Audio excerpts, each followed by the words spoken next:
So for the next chapter, we're here to talk about team gear.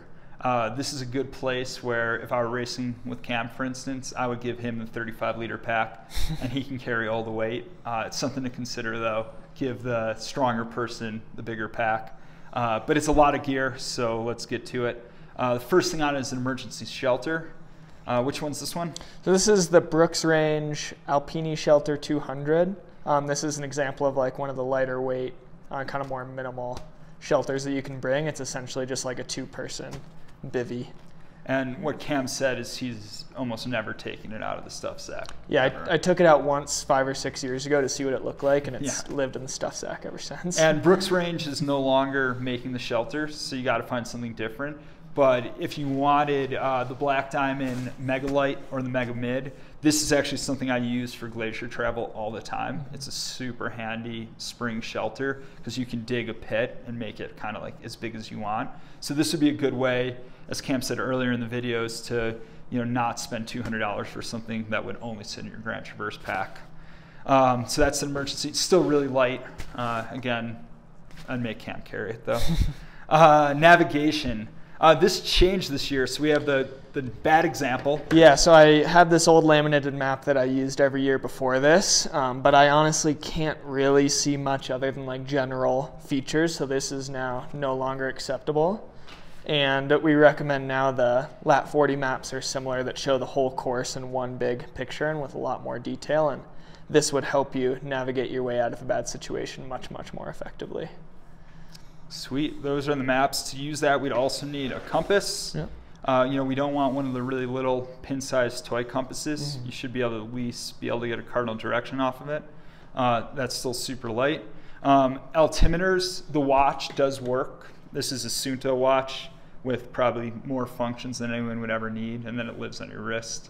And you can like map the course and leave breadcrumbs and everything. So usually between a team, someone already has that. If not, you'll love one. Yeah, and that's another thing. I usually don't bring my phone with me, but on a year when I'm looking at bad weather, I'll definitely download the course maps and put them on whatever mapping software that you like to use and have that tucked away somewhere warm in case you need some extra support. Yeah, on the navigation of getting in and out. And then this trips people up all the time, so we're going to do the best we can with this. This is the stove and fuel and the whole repair and first aid kits. So this stove worked for me in 2015 and then never again.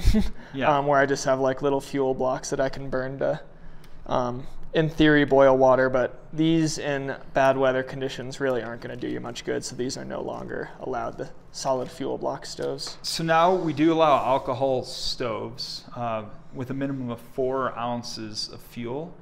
Again, those are not very realistic at high altitude, so what we're really trying to push all racers to is a compressed gas stove, an isopropane fuel blend. Works great at high elevations. Tons of different ones on the market. This is like kind of an oversized container. You can get away with the ones that are half the size, and if you seal it up really tight, you can still get it down super small so it doesn't take up much room in your pack. You need, what is it, a 20 ounce? Yeah, you need to have a pot that can hold at least 20 ounces of liquid, so I think this is right at 20 ounces. And it has to have a lid as well. Yep, for boiling water.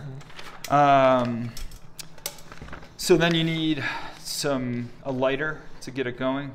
Yep. So make sure it works. Yeah, check the lighter ahead of time. Keep it dry, and usually all of this, when Cam gets ready for race day, it's going to all sit within the pot.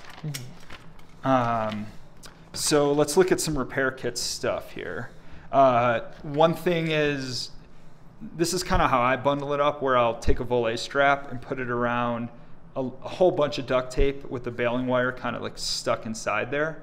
All that stuff's essential, and it's in quantities 3 feet of duct tape and 3 feet of baling wire. The duct tape and the baling wire can really get you out in a hurry, or not in a hurry, but it can get you to the finish line. So that could be the difference, actually carrying the repair kit of getting your medal at the end and needing a rescue off the course. I broke his ski in half yesterday on the Gothic Mountain Tour. Cam's broken skis before. I've seen Nordic racers come with 2 tree branches bracing their ski with duct tape, and they finish. So there's a reason why this is on here. The stories work a lot better when they finish with, then I finished the race. Right. And you can make that more likely by bringing proper repair kit items. The volley strap's not on there, but I really like volley straps. It can save your skins in a pinch. It can save your boot if you break the wire off your boot. So maybe that's something we'll add officially. Any backcountry skier knows the volley strap can kind of do anything. We talked about the headlamp and the spare headlamp in the earlier segment, but you got to have that, and that's included here. The spare bindings and mounting screws, that's just for Nordic only. You don't have to worry about it if you're on touring, so on Alpine touring equipment. So for the brave people still finishing on Nordic gear, make sure you have that. Those things can pull out. 4 large safety pins. Again, Cam's got it all tucked away in here. Tucked away with the medical kit. And now we're kind of into more of that first aid kit. So a 3x3 self-adherent wrap. Ace right bandage. Here. Ace bandage. Band-aids. And this is actually, I'm sure Ian in the back can attest, probably the #1 reason people are not finishing the race is because of epically terrible blistering. So that's why a lot of this stuff is on there. So you can address it. You don't want to not finish because of blisters, even if they're the worst blisters of your life. So you need a 4x4 gauze pad, 2 of those. Surgical ABD or sanitary or napkins.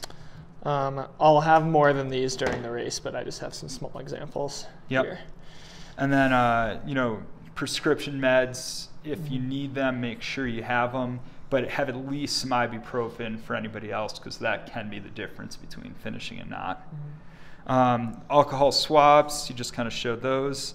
And then the moleskin for blister repair, and the triangular bandage must be in there. Yes, the triangular bandage is Mm-hmm. good. So some big bandage to stop, serious injury if you have it. So, and that's just got to make sure we do allow bandanas, but it has to be big full-size bandanas.